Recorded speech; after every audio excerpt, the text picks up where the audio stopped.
Sebelum lanjut, jangan lupa subscribe dulu channelnya, dan nyalakan lonceng notifikasi, agar tidak ketinggalan update video islami terbaru, dari channel Termometer Islam. Terima kasih sudah berkunjung, semoga sehat selalu. 16 tahun lamanya saya mempendetakan para pendeta. Bukan saya dipendetakan, saya yang mempendetakan pendeta. Sama dengan orang yang mau mempermalukan Rocky Gerung di Indonesia Layak Islam. Dihadirkan ahli filsafat, sudah diperkenalkan. Ini adalah dekan filsafat. Setelah Rocky Gerung masuk, ini aslinya Allahu Akbar. Tidak usah menyombongkan diri, Islam melarang itu. Rocky Gerung itu kapilun, liberal, tapi otaknya otak Islam. Daripada kita mengaku Islam, saya terlingkar ke atas. Allahu Akbar, jidat hitam seperti gelas besarnya. Bukan, otaknya kafir. Betul apa betul? Lebih baik yang kafir, yang liberal, yang bukan Islam, tapi otaknya Islam. Itu yang membantu Islam. Nabi Muhammad dan para sahabat pernah kalah dalam pertempuran. Kenapa? Begitu juga singa yang akan Eropa pernah kalah dalam pertempuran di Lisabon. Salahuddin Al-Ayyubi kalah kenapa? Karena di dalam pertempuran itu banyak sekali manusia munafik. Ini yang sedang melanda, penyakit ini yang menggerogoti Islam dewasa ini. Makanya orang Islam simpati sama Rocky walaupun kafir. Itu orang belum beristri sudah 59 tahun. Sampai sudah dilapor ke polisi, boleh menyerahkan Rocky, tapi bukan badannya Rocky, otaknya yang menyerahkan, pikirannya yang menyerahkan. Maksud saya apa? Racunin supaya selesai. Orang sudah kemampuannya tidak tinggi lagi. Dasar peletakan logika beliau itu untuk mencerdaskan masyarakat Indonesia. Karena dia bukan Islam, dia menganggap logika sama dengan akal. Ini akli. Coba kalau masuk Islam pasti tahu mana logika, mana pikiran, mana rasio, mana akal. Kalau sudah masuk Islam, nggak tahu dia, karena dia masih kafir. Logika itu bukan akal. Akal itu adalah sesuatu yang hanya diberikan Allah kepada makhluk yang bernama manusia. Makanya Amr bin Ka'ab dan Abu Hurairah bertanya kepada Nabi SAW, "Ya Rasulullah, ya Habibullah, man a'lamun nasi, man a'budun nasi, man afdalun nasi." Siapakah orang yang berilmu, siapakah yang ahli ibadah, dan siapakah orang yang paling utama? Kata Nabi SAW, al-aqil, orang yang berakal. Tidak kalian berdua tahu, manusia diciptakan oleh Allah di antara susunan malaikat yang berakal tanpa syahwat dan binatang yang bersyahwat tanpa akal. Bila akal manusia mampu mengalahkan keburukan sifatnya, maka manusia satu tingkat lebih daripada malaikat. Tapi akalnya mengalahkan keburukan sifatnya, akalnya dikalahkan oleh keburukan sifatnya, maka manusia satu tingkat lebih daripada binatang. Terjadi semua. Jadi manusia itu dimuliakan oleh Allah karena akal.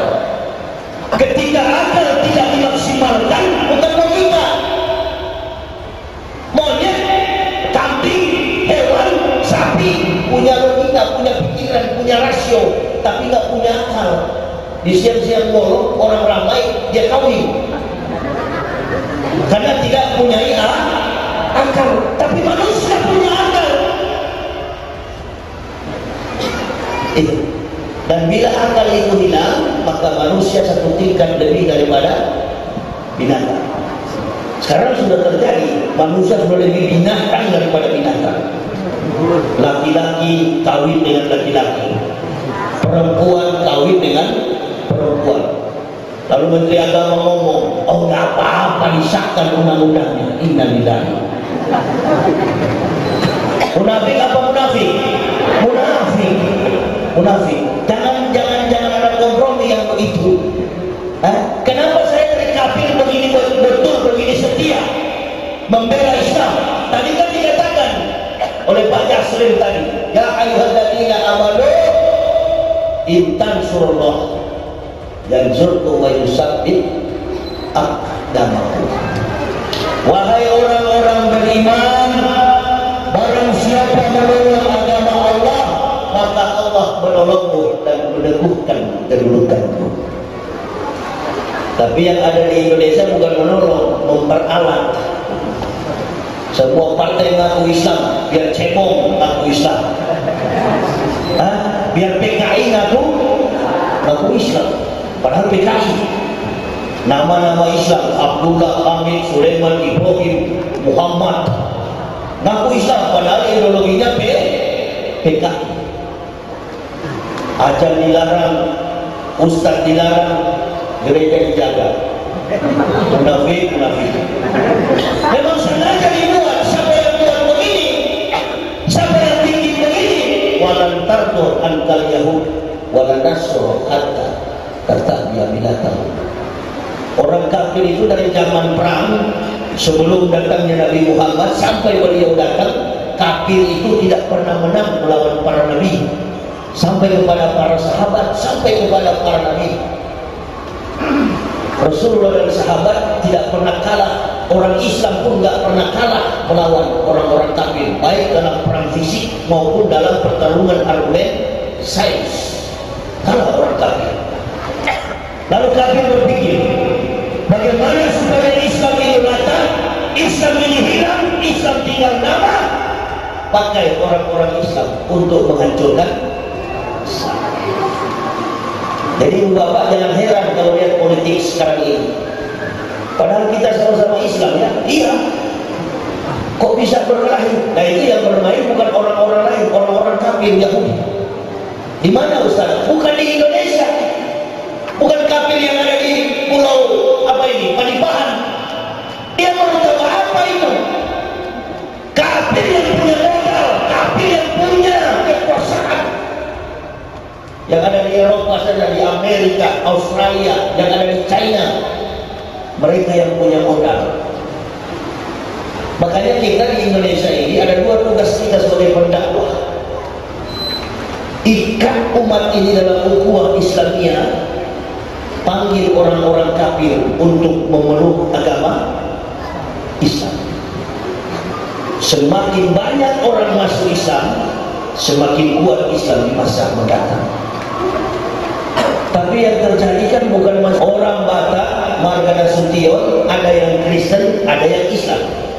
Marga Lubis, ada yang Kristen, ada yang Islam. Orang Manado, saya Marga Lowoni, tidak ada yang beragama Islam. Nanti saya masuk Islam, baru mereka ikut masuk Islam.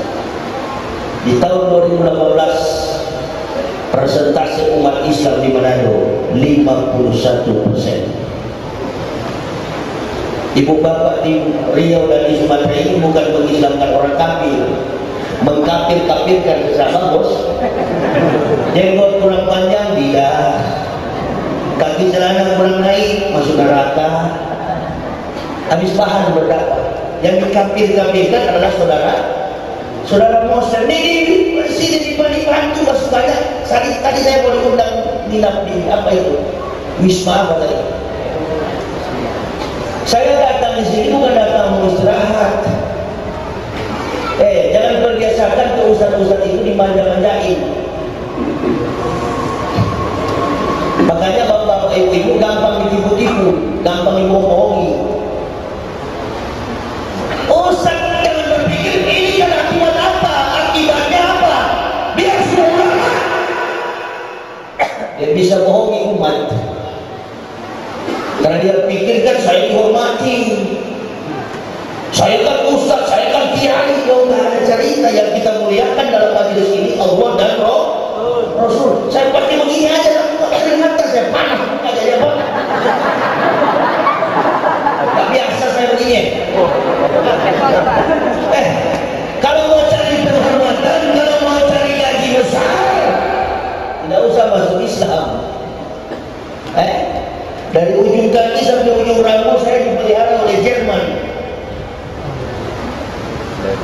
Bukan satu dua juta saja, puluhan ratusan juta saya tinggalkan khutbah ini.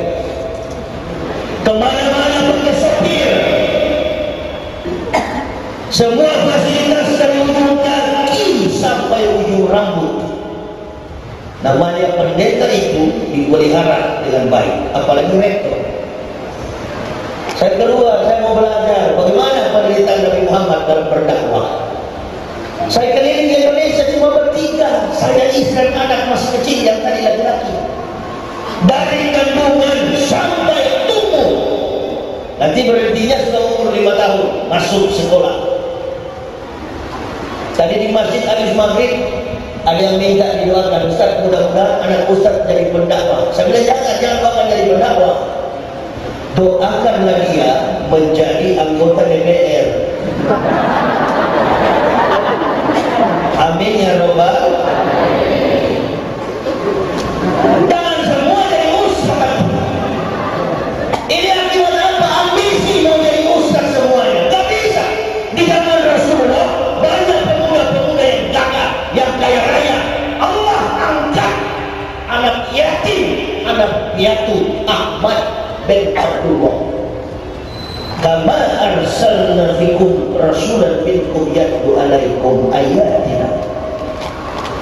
Diambil dari antara kamu, ditempatkan di tengah-tengah kamu Rasulullah sallallahu alaihi wasallam. Anak orang miskin, yatim dan piatu diambil oleh Allah, dijadikan sebagai nabi. Bukan cuma nabi, diangkat jadi Rasulullah. Ini menunjukkan bahwa apa? Menjadi seorang pendakwah itu bukan cita-cita. Menjadi seorang mubalik, menjadi seorang dai bukanlah cita-cita, bukan rencana. Supaya apa? Betul-betul ikhlas. Karena ada yang dipanggil oleh Allah jadi ustaz, ada juga yang datang. Yang datang ini bahaya. Apakah Bapak Presiden dari Wakil Presiden? Oh iya. Padahal sudah selesai. Ini nih yang datang, model-model yang datang. Dipancing semua ini, uang nih, uang ini, taruh gitu tuh, susunannya.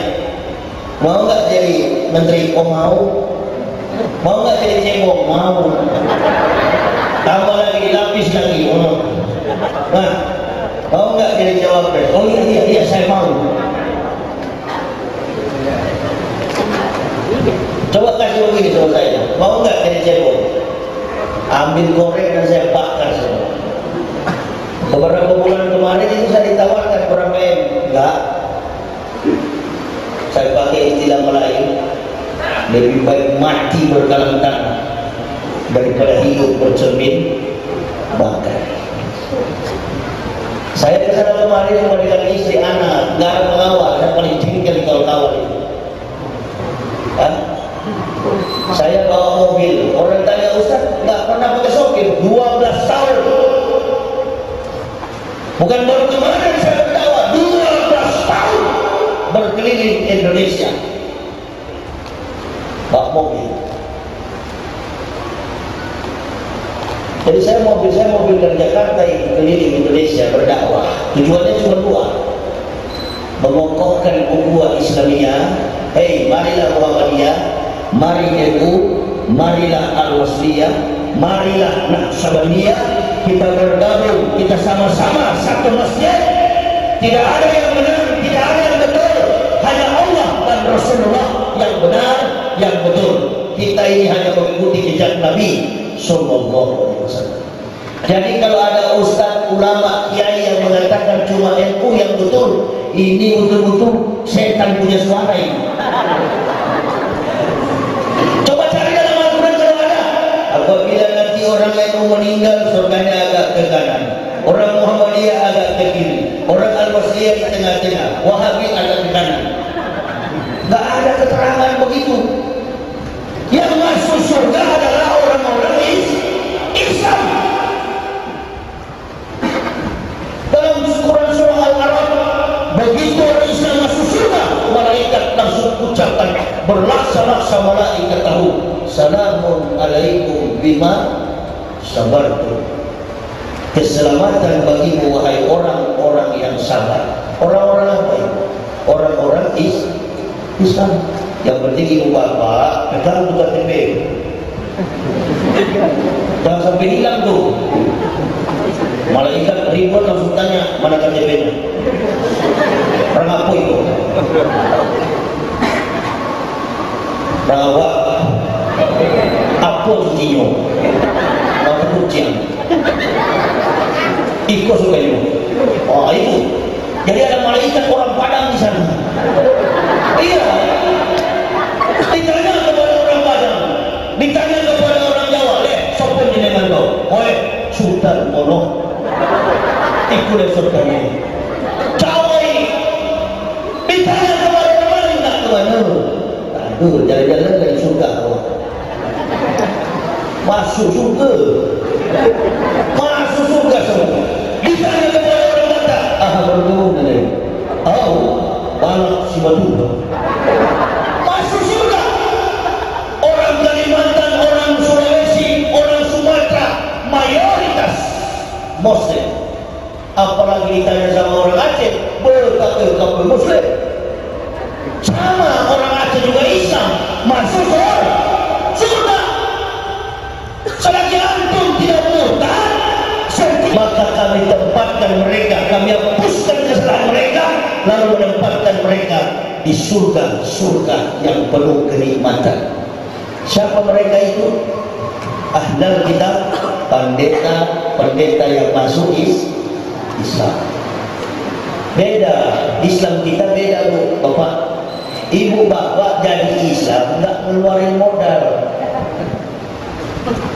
Begitu lahir langsung Allahu Akbar, Allahu Akbar,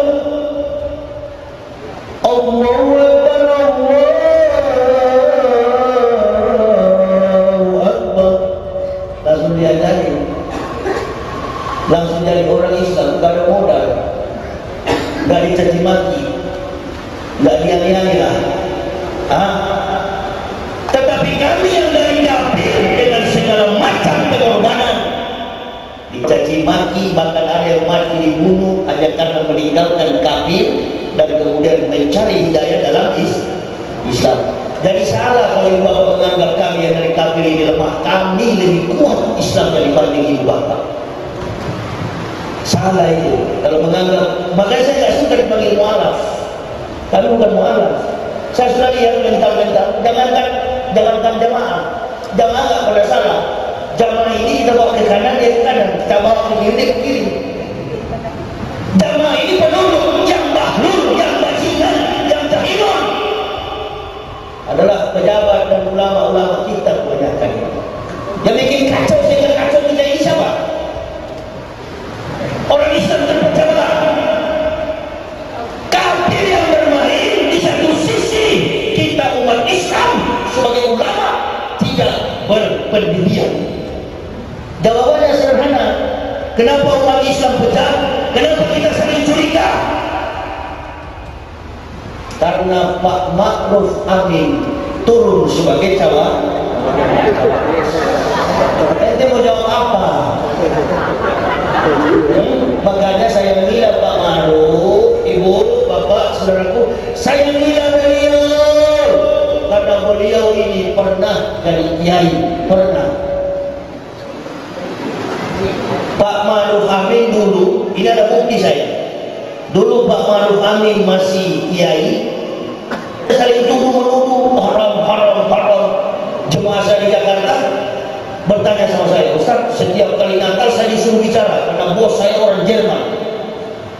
Jadi bagaimana? Enggak, saya disuruh sambutan setiap kali Natal. Saya kan Muslim. Saya tanya sama dia, kau belajar Iqra? Belajar. Nah kalau ente disuruh ceramah, pura-pura seriawan. Jadi nunnya diganti gro. Merry Christmas and Happy New Year. Selamat Hari Natal dan Tahun Baru. Jadi kalau ente mau sebut jangan sebut Natal, nunnya diganti gro. Jadi bacanya Selamat Hari Natal dan Tahun Baru. Karena ditanya oleh bos, kenapa? Oh maaf bos, setiap Natal saya sariawan. Kita kan belajar Iqra berapa lama nih? Sama dengan Imam Maghrib tadi kan, ghairil maghdubi alaihim waladdallin. Dia baca Zairil tadi, saya dengar. Anda ghairil maghdubi. Kan belajar kita, sama-sama belajar. Di Makassar juga saya pernah dengar imam subuh. Ghair itu dia suruh gairil. Sama kita belajar. Itulah saya bilang kepada orang-orang mualaf yang masuk Islam. You masuk Islam saya nggak bangga. Yang saya bangga, antum betul mengerti Islam. Barulah antum masuk Islam. Ini sholat aja 10 menit nggak tahan. Imam belum Umar dia sudah cabut. Belajar dengan ulama warasatul anbiya. Warisan daripada Nabi adalah ulama. Pemimpin yang ada dalam masjid adalah imam. Imam belum pergi, jangan dulu pergi. Di situ aja sudah kelihatan disiplin enggak di orang. Itu ajaran guru saya. Jadi kebanyakan kita nggak disiplin, yang penting sholat sudah mengumpulkan wajib, nggak merasakan apa manfaat sholat itu. Saya dulu pertama kali baru masuk Islam, setiap kali takbir Allahu Akbar, di atas kepala saya ini sepertinya ada lampu putih. Saya tengok begini nggak ada. Saya takbir lagi Allahu Akbar, di atas kepala saya seperti ada selimut putih. Naungan kasih sayang Allah, merasakan betul-betul bagaimana sholat ini dapat membentuk saya menjadi pribadi yang berkarakter Islam, jujur terhadap diri pribadi, rumah tangga, bermasyarakat, berbangsa dan bernegara. Indonesia akan jadi baik. Ini kalau pemimpin saya menyebut surah